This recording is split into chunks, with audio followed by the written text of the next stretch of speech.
give me five, give me five. Ever give me five. How to use give me five to supersize and grow your business. Sharon Horne-Ellstrom here with one of my granddaughter's dolls playing high five, give me five, to demonstrate that give me five is something that we culturally nowadays, at least in my neck of the woods in the middle of America, we use the expression all the time. We use it to greet people. We use it to get people's attention. We use it to celebrate victory. Now, this is a relatively new idiom. It comes from the 20th century. It's an African American expression that comes actually from West Africa, and the communities there have used the hand slapping high five as a tradition to celebrate, to greet people, to communicate, you know, with body language versus just words in order to connect with one another, to connect with people. Now, National High Five Day is actually the third Thursday in April, which I love Thursday holidays because Thursday used to be my least favorite day of the week for some reason.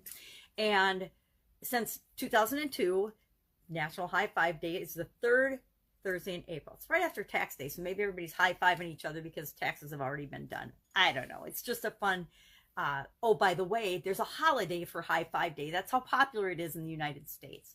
So what and how can you use a high five? What does it mean? It means, you know, you just literally slap someone on the hand, give them 5 fingers, right? It comes from 5 fingers, and you're celebrating together. You're announcing victory or acknowledging victory. There's some controversy over when and in America where it really became popular and started being used. It was around back in the 1930s. People would do the down low behind the back high five. You know, they'd tap each other's hands to show alignment and agreement and things, or support for one another. And then around the late 1970s, there was some thought that it came from a outfielder. I can't remember his name, but an outfielder in the game of baseball who high-fived people when they did something well, or I don't remember. There's a story about in baseball. Then the following year, there was a popular basketball team that started using high fives all the time whenever they did something good for the season, and that caused it to really catch on as well. And I don't know how in my family it caught on, but I know that we still, when we're, you know, we hug, but not during COVID, but we're a family of huggers. But in addition to that, when something cool happens or when somebody says something funny, you know, they'll put their hand up to receive a high five, and you give them a high five in return. My granddaughter could do high fives before she could walk, before she could talk, before she could hardly do anything. As soon as she could raise her hand, we were teaching her high five, give me a high five. And we do that with our kids. I did it with my kids. do it with my granddaughter. We want to teach them things that are cool, and it's a very low key but positive message that we send to people when we exchange high fives, right? Just like when you exchange hugs or handshakes with people, it means something pretty universal. So how do you use this in your business, right? Knowing that National High Five Day is April 3rd, or the third Thursday in April, I can think of some fun things to do for all kinds of different businesses to incorporate the use of a high five. But are there other creative ways or things that you can add and incorporate and do in your business to increase feelings of positivity, to increase and build relationships, to, you know, create commonality, common language, common collaboration and agreement among people within your company or between you and your customers?